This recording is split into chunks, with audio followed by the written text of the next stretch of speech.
سلطان نورالدین کا جب زمانہ تھا، ان کا پائے تخت شام میں تھا، مدینے کے گورنر کوئی اور تھے۔ سلطان نورالدین کہتے میں ایک دن سویا، کہتے مجھے خواب میں مدینے کے چاند کی زیارت نصیب ہوئی، حضور میری خواب میں آئے اور مجھے یوں لگا جیسے مجھے کسی نے فرش سے اٹھا کے عرش پہ بٹھا دیا۔ محبوب ملے اور حضور نے مجھے دو لوگ دکھائے، داڑھی والے، عبادت کا نور ہے چہرے پہ، بظاہر نشان ڈال لیا ہے، متھا گھسا گھسا کے کہا مجھے نظر آئے۔ نبی کریم نے فرمایا یہ دونوں شریر مجھے پریشان کر رہے ہیں، مجھے ان سے بچاؤ۔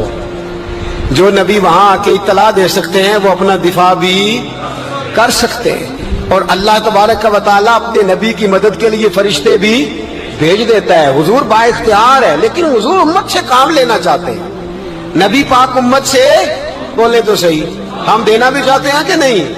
حضور امت سے کام، یہ امت کی ڈیوٹی ہے، وہ نکلے حفاظت کرے، ورنہ اللہ تبارک و تعالیٰ نے اپنے نبی کو با اختیار، اللہ تو 5,000 فرشتے بدر میں نازل کر رہا ہے اپنے نبی کی مدد کے لیے۔ تو اللہ کے حبیب نے فرمایا سلطان خوش ہو گئے، کہتے اٹھا، بڑے تحفے، بڑے تحائف، بڑا کچھ اکٹھا کیا، بڑا لمبا لشکر تیار کیا، 16 دن کا مسلسل سفر کر کے مدینے پہنچا۔ گورنر مدینہ کو کہا کہ سارے مدینے والوں کے لیے میں تحفے لایا ہوں، سب کو بلاؤ۔ یہ توجہ کرنی ہے آپ نے، اس واقعے کے پہلو میں ہر چیز آ جائے گی، ہر چیز۔ بلایا، سارے مدینے کے لوگ آئے تحفے لینے، سب کو تحفے دیے۔ سلطان نے پوچھا کو رہ تو نہیں گیا؟ انہوں نے کہا جی 2 حاجی نمازی رہ گئے۔ کون؟ 2 بہت بڑے مجاہد رہ گئے، بہت بڑے مجاہد، جہاد ہی جہاد، بہت بڑے سپہ سالار مجاہد 2 رہ گئے، حاجی نمازی پرہیزگار صوفی رہ گئے 2۔ کون سے؟ انہوں نے کہا کسی اور علاقے سے آئے ہیں، داڑھی بھی زیادہ ہے، سارا دن نماز پڑھتے ہیں، ساری رات جو ہے وہ عبادت میں رہتے ہیں، روزہ رکھتے ہیں، بس زور کے بعد حجرے سے نکلتے ہیں، صرف زور کے بعد۔ بڑے بولے بالے، بڑے اللہ والے۔ ریاض آپ کو بس میں نے وہ شعر پڑھنا چھوڑ دیا ہے، میرے ساتھی کہتے ہیں کہ کم پڑھا کریں، کچھ ساتھی کہتے ہیں نہیں اتنا نہیں ہونا چاہیے، لیکن بابا صاحب تو کہہ گئے نا، ان کو تو نہیں نا کوئی روک سکتا کہ آج بھی کیتی جاندے ہو تے لو بھی پیتی جاندے ہو، ہے نا جی؟ سب سے زیادہ آج بھی وہی کراتے ہیں، ٹریننگیں بھی سب سے زیادہ انہی کے پاس ہیں، لشکر بھی ان کے پاس ہے سب سے زیادہ، لیکن آج بھی کیتی جاندے ہو تے نال لوگ بھی پیتی جاندے ہو تے کھو کے مال یتیماں دا تے بھیج مسیتی جاندے ہو، پھٹ دلاں دے سیندے نہیں ایویں ٹوپیاں سیتی جاندے ہو، نفس تے چھری پھیر دے نہیں تے دمبے کیتی جاندے ہو، فرض بھلائی بیٹھے ہو، نفلاں نیتی جاندے ہو، دسو تے سی بلے نوے کی کچھ کیتی جاندے ہو۔ اتنا خطرناک منصوبہ، اتنا خطرناک۔ سلطان سے کہنے لگے جی وہ زور کے بعد نکلتے ہیں اجرے سے اور صدقہ خیرات کر کے پھر اجرے میں چلے جاتے ہیں۔ سلطان کہنے لگا ملاؤ تو صحیح۔ جو بندے گئے وہ بھی بڑے بادب گئے، کہا جناب آپ کو بلا رہے ہیں، اس لیے کہ مدرسہ ہی بہت بڑا ہے، ان کا طریقہ ہی بہت بڑا ہے، کیا بات ہے؟ بلا کے لائے۔ سلطان نے دیکھا تو سلطان کی آنکھیں کھل گئی، کہنے لگے یہ تو وہ 2 ہیں جو مجھے حضور نے خواب میں دکھائے ہیں۔ نبی پاک نے، یہ 400 سال پہلے مولانا علی قاری لکھ رہے ہیں، یہ تو حضور نے مجھے خواب میں دکھائے، یہ تو وہ ہے۔ اللہ اکبر۔ میں اکثر کہتا ہوں ہمارا کسی کے ساتھ کوئی ذاتی جھگڑا نہیں، اللہ جانتا ہے، بڑی جلدی مر جانا ہے۔ ہاں کچھ لوگ زیادتی کرتے ہیں دین کے معاملات، میری سرکار کے بارے میں زیادتی کرتے ہیں تو ان سے دل بھر جاتا ہے، ان سے تکلیف پہنچتی ہے، ان سے اذیت ہوتی ہے، ورنہ خون کے آنسو دل روتا ہے۔ امت کو ایک ہونا چاہیے، امت کو، لیکن امت اس وقت ایک ہوگی جب نبی پاک کے گنبد کے سائے میں ایک ہوگی، جب رسول اللہ کے گنبد کی ہریالی میں امت ایک ہوگی۔ میرے حبیب پاک علیہ السلام، یہ تو 2 مجھے حضور نے دکھائے ہیں۔ سلطان کہنے لگا باندھو ذرا کس کے انہیں، ان کے گھر کی تلاشی لینی ہے۔ ان کو باندھ کے سلطان گھر گئے تو گھر کے اندر کچھ بھی نہیں، بس صدقہ خیرات کا سامان ہے، قرآن پاک ہے، کتابیں ہیں، تفسیریں۔ جب اٹھائی نا چٹائی تو نیچے سرنگ نکلی ہوئی ہے، جب اس کے اندر لوگ گئے تو وہ سرنگ حضور کے روزے تک پہنچی ہوئی ہے۔ وہ کس ارادے سے آئے؟ سلطان نے جا کے تلوار تھامی، کہا تمہاری گردنیں اڑا دوں گا، بتاؤ کیسے آئے ہو؟ تو انہوں نے کہا ہم تو عیسائی ہیں، ہمیں عیسائیوں نے بھیجا ہے۔ اور ہم اس ارادے سے آئے ہیں کہ ہم حضور کے جسم اقدس کو نکالیں گے، کسی اور جگہ لے جائیں گے۔ سلطان نے بات سنی تو چیخ نکلی، اللہ اکبر کا۔ اس نے کہا عیسائیوں نے کیا سمجھا ہے رسول اللہ کے غلام مر گئے؟ تم نے کیا سمجھا ہے نعرہ رسالت کی آواز کمزور ہو گئی ہے؟ تم نے کیا سمجھا ہے درود و سلام کے سوتے خشک ہو گئے ہیں؟ تم نے کیا سمجھا ہے مدینے پر جان دینے والے کوئی نہیں؟ آپ نے فرمایا سازش کرتے ہو بے ایمانو، اندر چھپ کے وار کرتے ہو، طاقت ہے تو سامنے آؤ۔ مسلمانوں کا ایک ایک بچہ مدینے کی حرمت پر قربان ہو جائے گا، مدینہ منورہ کی حرمت پر مسلمان اپنی دھجیاں بکھیر دیں گے، اولادیں قربان کر دیں گے، لیکن کسی کافر کو بھی رسول اللہ کی بے ادبی کی اجازت کبھی نہیں دیں گے۔ سلطان نے پکڑا، قتل کیا، پھر سلطان نے ان کو کاٹا، آگ میں جلایا اور فرمایا مسلمانوں، ہر حاجی نمازی دیکھ کر، ہر دعوت دینے والا دیکھ کر ادھر بفر نہ جایا کرو، پہلے دیکھ لیا کرو اس کے سینے میں مصطفیٰ کا پیار بھی ہے کہ نہیں، اس کی باتوں سے عشق رسول کی خوشبو بھی آتی ہے کہ نہیں، اس کا لب و لہجہ نبی پاک کی ادب والا بھی ہے کہ نہیں، اس کے انداز، اس کے اعتبار رسول اللہ کا پیار بھی بتلاتے ہیں کہ نہیں۔ میں بلبل خوش لہجہ گلزار نبی ہوں، میٹھی میری باتیں ہیں کیونکہ نمک خار نبی ہوں۔ دیکھو دیکھو یہ رسول اللہ صلی اللہ علیہ وسلم کا فرما بردار۔ ایک اور بھی سازش ہوئی رافضیوں نے کی، انہوں نے بھی 2 بندے ایک دفعہ بھیجے تھے، وہ بھی کھودنے لگے، کدھر آئے ہو؟ پکڑے گئے تو کہنے لگے حضرت ابو بکر حضرت عمر کا جسم نکالنے آئے تھے، معاذ اللہ تعالی، لیکن میرے رسول نے یہ حرکت بھی کرنے کی اجازت نہ دی۔ سلطان نور الدین کہتے ہیں یہ کام کر کے جب میں واپس لوٹا جا کے سویا تو مجھے پھر حضور کی زیارت نصیب ہوئی، مجھے مدینے والے محبوب کا پھر دیدار نصیب ہوا۔ حضور خواب میں آئے، فرمایا حبیب نے بتایا کچھ نہیں، بولے کچھ نہیں، بس مجھے دیکھتے جاتے تھے اور مسکراتے جاتے تھے۔ سلطان نے چاروں جانب کھدوا کے نا خندق، اس میں سیسا ڈلوا دیا، دیواریں پکی کرا دی، کوئی کھودنا بھی چاہے تو پہنچ نہ سکے۔ کہتے ہیں حضور دیکھتے جاتے، مسکراتے جاتے، اور جب میرے نبی میری طرف دیکھ کے مسکراتے تو مجھے یوں لگتا اللہ نے میرے لیے جنت کے سارے دروازے کھول دیے۔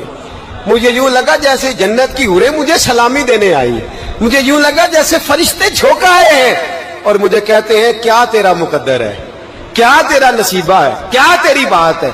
صلاح الدین ایوبی، مسلمانوں پہ ظلم ہوا، فلسطین میں آگ لگی اور پورے فلسطین کی گلیاں خون سے بھر گئیں۔ ایک دن کے اندر 70,000 مسلمان قتل ہوا۔ گھوڑوں سے سڑکوں پہ چلا نہیں جاتا تھا، گھوڑے پھسلتے تھے، اتنا خون تھا، اور کچی سڑکیں تھی، اتنا خون تھا، پہلے کچی زمین نے خون پیا، پھر خون اس سے باہر آیا، پھر بھی اتنا سخت 70,000 آدمی قتل ہوا۔ صلاح الدین ایوبی کون تھے؟ میرے غوث اعظم جیلانی کے مدرسے کے طالب علم تھے۔ جامعہ نظامیہ مدرسہ، یہ مدرسے ہیں جنہوں نے دین کے مجاہد پیدا کیے، مدارس ہیں جنہوں نے دین کے مجاہد پیدا کر کے پوری دنیا کے اندر پھیلائے ہیں۔ مدارس کے اندر دہشت گردی آئی، میں اختلاف نہیں کرتا، لیکن ابھی بھی مدرسے ہیں جن مدرسوں سے رسول اللہ کے دین کا سچا درس دیا جاتا ہے، امن، پیار اور محبت کی فضا کو عام کیا جاتا ہے وہ مدارس، اور انشاءاللہ قیامت کی صبح تک وہ مدرسے قائم رہیں گے۔ صلاح الدین ایوبی مدرسے کے طالب علم ہے، مدرسے کا، لیکن مدرسہ اس کا تھا جو ساتھ درویش بھی تھا۔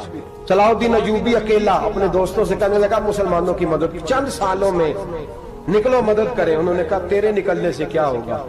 کہنے لگا میں نے نہیں نکلنا، میرے اللہ نے میری مدد کر دی ہے، میرے اللہ نے میری اٹھ باندھ کمر، کیا ڈرتا ہے پھر دیکھ خدا کیا کرتا ہے، اور میں مجھے نکلنے دے، اللہ میری مدد کرے گا۔ تھوڑا تھوڑا کر کے فوج جمع کی، کوشش کی، چند سالوں کے بعد اسی جگہ جہاں مسلمانوں کا خون بہا تھا اللہ نے اسلام کا جھنڈا پھر سے بلند کر دیا۔ صلاح الدین ایوبی فاتح بن کے مسجد اقصی کے دروازے پہ کھڑا ہے۔ چند سال گزرے، عیسائیوں کا اپنا وہ ظلم ابھی یاد ہے، اور عیسائی سارے لیڈر کہتے ہیں تیاری کر لو، اب ہمارے بچے کاٹے جائیں گے، عورتیں بیوہ ہوں گی، گردنیں کٹیں گی، اب دیکھنا جتنا خون ہم نے بہایا تھا مسلمان اس سے دگنا بہائیں گے۔ صلاح الدین ایوبی گھوڑے پہ کھڑے ہیں اور پوچھتے ہیں او عیسائیوں بتاؤ تمہارے ساتھ کیا کروں؟ گردنیں جھک گئیں، جواب کوئی بھی نہیں۔ تم نے 70,000 مسلمان ایک دن میں مارا تھا، بولو تمہارے ساتھ کیا کروں؟ تم نے ایک دن میں مسلمان یوں کاٹے جیسے گاجر مولی کاٹی جاتی ہے، بولو کیا کروں؟ عیسائی کہنے لگے ہمیں اپنے ظلم یاد ہے، تشدد یاد ہے، بربریت یاد ہے، تو بہتر جانتا ہے تو نے کیا کرنا ہے۔ صلاح الدین ایوبی گھوڑے پہ فاتح کھڑا ہے، آنکھوں میں آنسو آئے، تڑپ کے رویا، کہنے لگا میں تمہارے ساتھ وہی سلوک کروں گا جو میرے مصطفیٰ نے قریش مکہ کے ساتھ فرمایا تھا، لا تصریب علیکم، جاؤ تم پر کوئی زیادتی، جاؤ تم آزاد ہو۔ اس نے کہا تو کر کیا رہا ہے؟ کہنے لگا میں کیا کروں، میں اس محمد کا ماننے والا ہوں جس نے معاف کرنا سکھایا ہے صلی اللہ علیہ وسلم، میرے پیروں میں زنجیر ہے رسول اللہ کی غلامی کی، جاؤ تم آزاد ہو۔ اس نے کہا تم آزاد ہو، لوگوں نے کلمہ پڑھنا شروع کر دیا، اشہد ان لا الہ الا اللہ واشہد ان محمدً عبدہ۔ سارے قبیلے کے کچھ نہ کچھ لوگ مسلمان، ایک قبیلہ رہ گیا مسلمان نہیں ہوتا۔ صلاح الدین ایوبی اپنے خیمے میں بیٹھے ہیں تو ایک بی بی آ گئی، اس قبیلے کا کوئی شخص مسلمان نہیں ہوتا۔ بی بی آئی، آگے کہنے لگی میرے 4 بیٹے جنگ میں کھو گئے، چھوٹے چھوٹے بچے جنگ میں کھو گئے، مل نہیں رہے، فوجیوں کو حکم دے مجھے میرے بچے تلاش کر کے دیں۔ صلاح الدین ایوبی نے جھٹ پٹ سر پہ امامہ باندھا، نیزہ پکڑا، سینے بند باندھا، اپنے جبے کو سمیٹا اور باہر کہنے لگی تو کدھر جا رہا ہے؟ کہنے لگا میں خود تیرے بچے تلاش کر کے دوں گا۔ صلاح الدین چند سپاہی ساتھ گلی گلی نکلے، گلی گلی فجر کے نکلے، اثر ہو گئی، تھک گئے، 2 نمازیں صحرا میں پڑھی، جنگل کے اندر پہنچے تو ایک کونے میں 4 بچے ایک جگہ ڈرے اور سہمے ہوئے بیٹھے ملے۔ صلاح الدین ایوبی اٹھا کے لائے، ماں کو کہنے لگے تیرے بچے ہیں، نکلا اس لیے تھا کہ میرے نبی نے فرمایا بچے جدا ہوں تو ماں کو درد بڑا ہوتا ہے، اور میرے رسول نے فرمایا تھا جب جنگ کرنے جاؤ تو کھیت برباد نہ کرنا، فصلیں تباہ نہ کرنا، بچوں کو ماں سے جدا نہ کرنا۔ فرمایا میں سوچ رہا تھا تیرے بچے کہیں میری وجہ سے جدا ہو گئے تو مصطفیٰ کو جواب کیا دینا؟ فرمایا تیرے بچے ڈھونڈ کے لایا ہوں۔ بچے ماں کے پاس آنے لگے تو ماں نے بڑے بیٹے کے منہ پہ تھپڑ مارا، کہتا ہے ابا کیا ہوا؟ کہنے لگے تو نے سنا نہیں کہ دشمن کے بچوں کی اتنی حفاظت کرتا ہے، میرے پاس نہ جا، اس کے قدموں میں بیٹھ جا۔ جس نبی کے غلام اتنے سچے ہیں وہ نبی کتنا سچا ہوگا، جس نبی کے نوکر اتنے کھڑے ہیں وہ نبی کتنا کھڑا ہوگا، جا کے کلمہ پڑھ لے۔ مسلمانوں کی نا ایک تعداد لڑتے لڑتے لڑتے لڑتے دور چلے گئی، تاتاریوں نے قید کر لیا، 4 مسلمان تھے، تبلیغ کرنے گئے، جنگ کرنے گئے، جہاد کرتے کرتے کافروں سے لڑتے لڑتے تاتاری قوم میں چلے گئے، وہاں قید کر لیے گئے تو سزائے موت کا حکم ہوا۔ 4 بزرگ تھے، سزائے موت کا حکم ہوا تو تاتاری بادشاہ جو تھا وہ بڑا خلاف تھا، بڑا سخت مخالف تھا مسلمانوں کے۔ اس نے کہا کہ ان کو جب پھانسی دینا نا مسلمانوں کو تو میرے سامنے دینا۔ اب 4 عالم ہیں، 4 صوفی ہیں، سفید داڑیاں، سر پہ امامے، پھانسی کا وقت آیا تو جو پھانسی گھاٹ ہے وہ ایک ہے، چاروں کو اکٹھے پھانسی نہیں ہو سکتی۔ ایک کو کہا کہ ایک ایک کر کے ان کو پھانسی دو۔ جب پھانسی کا وقت آیا نا تو جو سب سے پیچھے صوفی تھے وہ دوڑ کے آگے آئے، کہنے لگے بادشاہ پہلی باری میری لگا پہلی۔ اب بادشاہ نے کہا ٹھیک ہے اسے لٹکا دو۔ وہ قریب آئے تو دوسرے دوڑ آئے، کہنے لگے نہیں پہلی باری میں نے زیادہ کافر قتل کیے، میرا بڑا جرم ہے، مجھے پہلے سزا دو۔ ان کو پھانسی دینے لگے تو تیسرے آ گئے، کہنے لگے نہیں یہ تو میرا قتل کرتا تھا، رستے میں بتایا کرتا تھا، ڈھونڈ کے میں بتلاتا تھا کہ یہاں زیادہ تعداد ہے، مجھے پہلے پھانسی دو۔ تیسرے کے ساتھ بات ہو رہی تھی تو چوتھا دوڑا آیا، کہنے لگا یہ رستے بتاتا تھا، یہ تبلیغ کرتا تھا، یہ سارا کچھ کرتا تھا، لیکن کہا یہ کہتے تھے چلو واپس چلتے ہیں، میں جانے نہیں دیتا تھا، میں کہتا تھا اور کافر مارنے اور علاقے فتح کرنے، میرا جرم بڑا ہے، مجھے پہلے پھانسی دو۔ بادشاہ کہنے لگا مجھے 35 سال ہو گئے حکومت کرتے، بڑی دنیا کو پھانسی دی ہے، لوگ تو ایک دوسرے کو دھکے دیتے ہیں کہ پہلے تو جا پہلے تو جا، اور تم کیسی قوم ہو کہ ایک دوسرے پہ قربان ہو رہے ہو۔ کہنے لگا تم ایک باپ کی اولاد ہو، جاگ رہے آپ لوگ؟ تاتاری بادشاہ، کافر بادشاہ، اسلام کی مخالفت کرتے ہیں، ایک باپ کی اولاد ہو کا نہیں، ایک قبیلے کے رہنے والے ہو کا نہیں، ایک ملک کے رہنے والے ہو نہیں۔ اس نے کہا رشتہ کیا ہے تمہارا، رشتہ کیا ہے؟ تو بول کے کہنے لگے خدا ایک ہے، نبی ایک ہے، خدا ایک ہے اور نبی منفرد ایک ہے، اس قوم کی نقصان بھی ایک ہی سب کا نبی، اللہ بھی، قرآن بھی ایک، کیا ہی اچھا تھا ہوتے اگر مسلمان بھی ایک، یوں تو سید بھی ہو، مرزا بھی ہو، افغان بھی ہو، تم سبھی کچھ ہو بتاؤ کہ مسلمان بھی ہو۔ فرمایا ہمارا اللہ ایک ہے، نبی ایک ہے، تو کہا پھر ایک دوسرے پہ جان کیوں دیتے ہو؟ فرمایا ہمارے نبی نے ہمیں بھائی بھائی بنا دیا ہے، بھائی کا دل نہیں کرتا اس کی آنکھوں کے سامنے بھائی چلا جائے، ہمارا دل نہیں کرتا پہلے مجھے دے پہلے مجھے دے۔ بادشاہ کہنے لگا تمہارا جذبہ مجھے متاثر کر گیا، جاؤ میں تم چاروں کو آزاد کرتا ہوں، تمہیں آزاد کرتا ہوں۔ میرے دوستو یہ رنگ تھا، دیکھیں نا، یہ اس دھرتی نے نظام دیکھا ہے نا، اس فلک میں پہلی بار دیکھا، اس زمین نے پہلی بار، اور میرے حضرت صاحب فرمایا کرتے تھے زمین تڑپ کے روئی، اس نے پہلی دفعہ دیکھا۔ احد کا میدان ہے، 3 صحابہ تپتی ہوئی زمین پہ زخموں سے چور چور پڑے ہیں۔ حضرت انس بن نضر رضی اللہ تعالیٰ عنہ پانی کا پیالہ لے کے پہنچے، ایک زخمی سے کہا تجھے پانی پلانا ہے، تو کہنے لگا میرے زخم تھوڑے ہیں، وہ جو ساتھ پڑا اس کے زخم گہرے ہیں، پہلے اسے پانی پلا دے، جا اسے دے دے۔ اس کے پاس پہنچے تو وہ کہنے لگا وہ مجھ سے پہلے گرا تھا، اس کا زخم زیادہ گہرا ہے، اسے پانی پلا۔ تیسرے کے پاس گئے تو کہنے لگا چوتھا تڑپ زیادہ رہا ہے، اس کی عمر زیادہ ہے، میں تو جوان ہوں برداشت کر لوں، بڑھاپے کی وجہ سے نڈھال ہو گیا ہے، پہلے اسے پانی پلا۔ چوتھا کہنے لگا 5ویں کے پاس جا، 5واں کہنے لگا 6 کے پاس جا۔ حضرت انس بن نضر کہتے میں رو پڑا، میں نے کہا محمد کے غلاموں، رسول نے تمہیں کیسا جذبہ دے دیا ہے، زبانیں پیاس سے باہر ہے لیکن تمہاری اخوت مرتے دم تک قائم ہے۔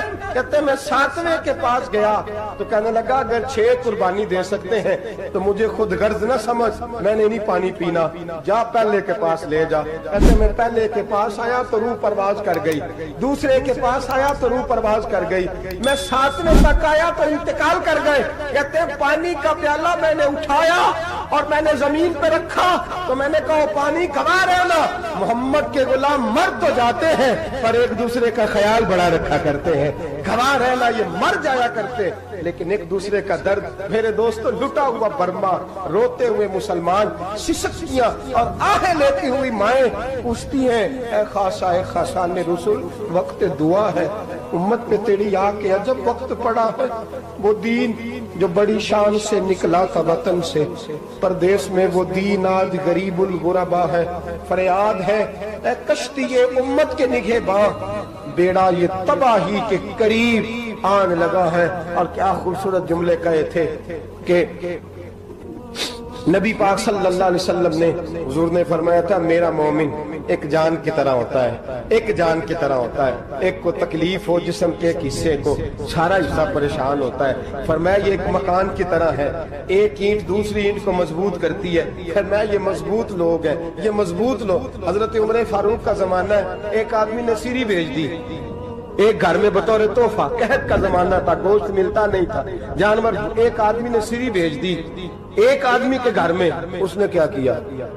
اس نے اپنی بیوی سے کہا ہماری تو خیر ہے، ساتھ والا پڑوسی زیادہ غریب ہے، ادھر نہ بھیج دے، یہاں گندم امیر شہر کی ہوتی رہی خراب اور بچی کسی فقیر کی فاقوں سے مر گئی، کہا ساتھ والے پڑوسی کے گھر سے میں کئی دنوں سے بھوک کی آوازیں، وہاں بھیج دے۔ اس کے گھر گئی تو اس کی بیوی شوہر کو مشورہ دیتی ہے، کہتی ہے میرے بچے تو دلیر ہیں، ساتھ والے کے چھوٹے ہیں، وہ گزارا نہیں، ادھر نہ بھیج دے۔ ادھر گئی، ایک روایت ہے 7 گھر، ایک روایت ہے 21 گھر، 21 گھروں میں گھومتی ہوئی وہ شریف پھر پہلے کے گھر میں آ گئی اور پہلا صحابی کہنے لگا صرف تو نے ہی محمد کا کلمہ نہیں پڑھا، باقی 20 نے بھی پڑھا ہوا ہے، صرف تو نے ہی رسول اللہ سے یہ درس نہیں لیا، باقیوں نے بھی لیا ہے، اور صرف تیرے اندر ہی جذبہ احسار نہیں، تو ہی صرف مسلمانوں سے پیار نہیں کرتی، سارے ہی پیار کرتے ہیں۔ وہ شریف پھر آ گئی، اب کیا کرنا ہے؟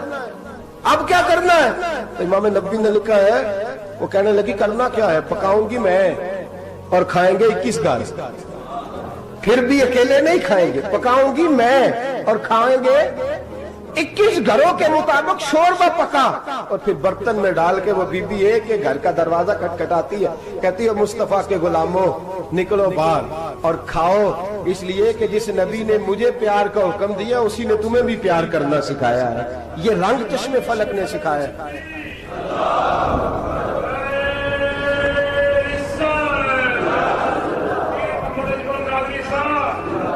آپ کی بڑی مہربانی, زندہ باد وہی ہے جس کو اللہ رسول زندہ باد فرمائے, بڑی مہربانی, اللہ جزا دے. بنو قریظہ اور بنو نذیر دو محلے تھے یہودیوں کے. یہودیوں نے بڑی عہد شکنی کی تو نبی پاک صلی اللہ علیہ وسلم نے ان کو بے دخل کر دیا, مدینے سے نکال دیا مدینہ منورہ سے. یہودی نکل گئے مدینہ طیبہ سے, تو جب وہ نکل کے جا رہے تھے تو ان کے مکان, ان کے باغ, ان کی جائیدادیں بچ گئی. نبی پاک علیہ السلام نے انصار مدینہ کو پہلے بلایا. جاگ رہے ہیں نا آپ لوگ, پیسے آتے کسی کو برے لگتے ہیں, اب تو یہ بھی حلال حرام کی تمیز بھی اٹھتی جا رہی ہے. جائیداد, باغ, مال, علاقہ خالی ہوا ہے, وہ چلے گئے اور لوگ تو ڈھونڈتے پھرتے ہیں. اللہ خیر فرمائے, شاملہ ہر جگہ ملتی نہیں اب شہروں میں, وہ کس کس نے نام کرا لی, کدھر گئی ہے کوئی خبر ہی نہیں, خالی جگہ پڑی ہے. میرے نبی پاک علیہ السلام نے پہلے انصار مدینہ کو بلایا.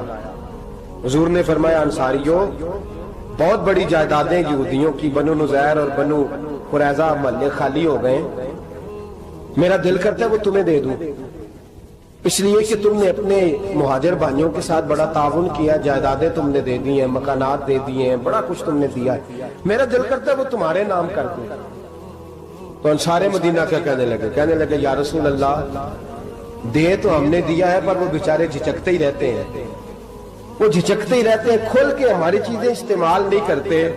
تو حضور ہم تو پہلے ہی انصار ہیں, ہمارے پاس بڑا کچھ ہے, آپ مہربانی فرمائیں وہ سارا کچھ مہاجروں کو دے دے, مہاجرین کو ہمیں نہیں چاہیے. اب چلے گئے بات کر کے, میرے حبیب پاک نے مہاجروں کو بلا لیا. فرمایا بنو نذیر اور بنو قریظہ قبیلے کی جائیدادیں آئی ہیں, تمہارے پاس بظاہر جو چیزیں ہیں بھی وہ بھی انصار مدینہ کی ہیں, تو میرا یہ خیال ہے کہ وہ سارا کچھ تمہیں دے دیا جائے. ابو بکر صدیق رضی اللہ تعالیٰ عنہ کہنے لگے یا رسول اللہ صلی اللہ علیہ وسلم, ہمارے انصار بھائیوں نے ہمارے لیے دل تک کھول دیے ہیں, حضور انہوں نے ہر چیز بانٹ کے ہمارے سامنے رکھ دی ہے, ہم اتنے خرد غرض ہیں کہ سارا کچھ لپیٹ جائیں. کہ حضور ہمارے پاس جو مکان ہے وہ ہے, ہم کاروبار کر رہے ہیں, تجارتیں کر رہے ہیں, مزدوریاں کر رہے ہیں, ہم انشاءاللہ اور بنا دیں گے, آپ یہ ہماری طرف سے ہمارے انصار بھائیوں کو گفٹ کر دیں, آپ انہیں دے دیں.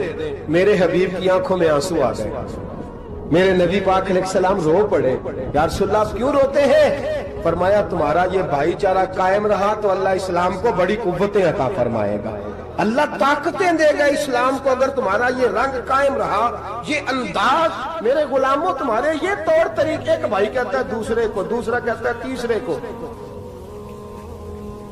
عرض یہ کرنے جا رہا تھا کہ رسول کریم صلی اللہ علیہ وسلم نے یہ پیغام دیا امت کو. فرمایا دیکھیں نا کتنے بڑے لفظ ہیں, یہ نہیں فرمایا دوزخ میں جائے گا, یہ نہیں فرمایا کہ اسے جہنم کی سزا ملے گی. میرے نبی نے فرمایا میں اسے مومن مانتا ہی نہیں, میں اسے مسلمان اپنا مانتا ہی نہیں. حضور کسے؟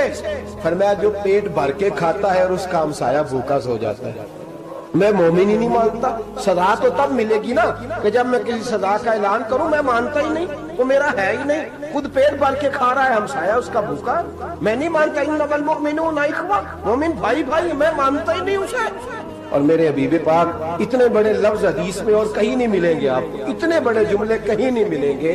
میرے نبی پاک نے فرمایا اللہ کہے گا قیامت کے دن, کون؟ اتنے بڑے لفظ حدیثوں میں ملتے نہیں جتنے یہ ہیں. حضور نے فرمایا رب فرمائے گا بندے سے کہ میں تیرے پڑوس میں بھوکا تھا, تو نے مجھے روٹی کیوں نہیں کھلائی؟ کون کہہ رہا ہے؟ اللہ کہہ, میں بھوکا تھا تو نے روٹی نہیں دی, میں ننگا تھا تو نے کپڑا نہیں دیا, میں پیاسا تھا تو نے پانی نہیں پلایا, میں بیمار تھا تو تیمارداری. یا اللہ نہ تو کھاتا ہے, نہ پیتا ہے, نہ کپڑا پہنتا ہے, نہ تو بیمار ہوتا ہے, لا تاخذہ سنۃ ولا نوم, تجھے بیماری آتی نہیں, اونگ نیند نہیں آتی, میرے مالک تو میرے پڑوس میں تھا. حضور فرماتے ہیں رب فرمائے گا وہ جو بندہ تیرے پڑوس میں بھوکا تھا تو بندہ تو میرا ہی تھا نا, وہ جو بندہ تیرے پڑوس میں ننگا تھا تو بندہ تو میرا ہی تھا نا, وہ جو تیرے پڑوس میں پیاسا تڑپتا رہا تو وہ میرا ہی بندہ تھا. تو دوائی لینے جائے تو بڑے اسپتال میں اور اس بیچارے کو 20 روپے پرچی کے بھی میسر نہ آئے تو میرا ہی بندہ تھا. میرے دوست خیال کر اور یاد رکھ, یہ جو ہمسائے ممالک میں ظلم ہوتے ہیں, زیادتیاں ہوتی ہیں, ہمارے گھر کا پنکھا اچھا چلتا ہے, ہم جلوس اس وقت نکالتے ہیں جب ہماری لائٹ بند ہوتی ہے, ہم جلوس اس وقت نکالتے ہیں جب ہمارا ایسا جو ہمیں تنگ کرتا ہے, ہم اس وقت درد محسوس کرتے ہیں جب ہمارے گھر تک آگ آ جاتی ہے. یہ جو باہر آگ جل رہی ہے یہ تیرے گھر بھی آ سکتی ہے. یہ جو باہر فساد ہو رہا ہے یہ تیرے دروازے تک آ سکتا ہے. میرے رسول پاک نے ایک جان، مسلمان کو ایک جان قرار دیا. مجھے بتائیے انگلی کو کٹ لگ جائے، مسلمان ایک جان ہے نا، انگلی کو لگ جائے کٹ، دماغ کہتا ہے میں نے نہیں سوچنا اس کے بارے میں نے اس کے درد کو محسوس ہی نہیں کرنا. انگلی کی درد ہے، انگلی جانے اس کا کام جانے. ایسے ہی ہوتا ہے نا. بولے پیروں سے کہتے ہیں، انگلی کہتی ہے چل ڈاکٹر کے پاس، پیر کہتے ہیں نہیں میں نے نہیں جانا، انگلی کا کام ہے انگلی جائے. ایسے ہی ہے نا. دل سے کہتے ہیں تو تڑپ تھوڑا سا، انگلی کو درد ہے، کہتے میں تو تڑپوں، انگلی کا معاملہ انگلی جانے اس کا کام جانے. ٹیلی فون کرنا ہے ڈاکٹر صاحب کا پتہ کرنا ہے تو کان کہتے ہیں میں نے نہیں بات سننی ڈاکٹر صاحب کی، زبان کہتے ہیں میں نے نہیں بولنا، انگلی جانے. ایسا ہوتا ہے. پیر احتجاج کرتے کہ میں نے ڈاکٹر کے پاس، میں کیوں چکر کھاتا پھروں ڈاکٹر کی دکان کی، انگلی کو درد ہے انگلی جانے. ایسا ہوتا ہے بھئی. میرے رسول پاک نے فرمایا مسلمان ایک جان ہے. تو درد برما کے مسلمانوں کو ہو رہا ہے تو پاکستانی کہہ رہے ہیں کوئی بات نہیں، وہ جانے ان کا کام جانے. ایک جان ہے نا. درد ہونا چاہیے، تکلیف ہونا چاہیے. پھٹے پہ باتیں ہوتی ہیں اس موضوع پہ، اسمبلی پہ گفتگو ہوئی ہے اس موضوع پہ، آپ کی صوبائی اسمبلیاں اس موضوع پہ بولی ہیں، آپ کے کونسل اس موضوع پہ بولے. ہم تو اپنی اپنی سیاستیں، اپنے اپنے تماشے، اپنے اپنے چکروں میں لگے ہوئے. وہ دریا کے اندر سسکتے مسلمان، بنگالی کہتے ہیں ہمارے نہیں، برمی کہتے ہیں ہمارے نہیں، پاکستانی کہتے ہیں ہمارے نہیں، ترکی کہتے ہیں وہ کس کے ہیں؟ وہ کس کے ہیں؟ وہ اللہ کے بندے ہیں، محمد عربی کے غلام ہیں صلی اللہ علیہ وسلم. لیکن میرے دوستو کیا ہمیں کیا غرض ہے؟ وہ جانے ان کا کام جانے. یہ جب تیرے پیروں تک آگ آئے گی پھر تجھے پتا چلے گا یہ بڑی سخت آگ ہے.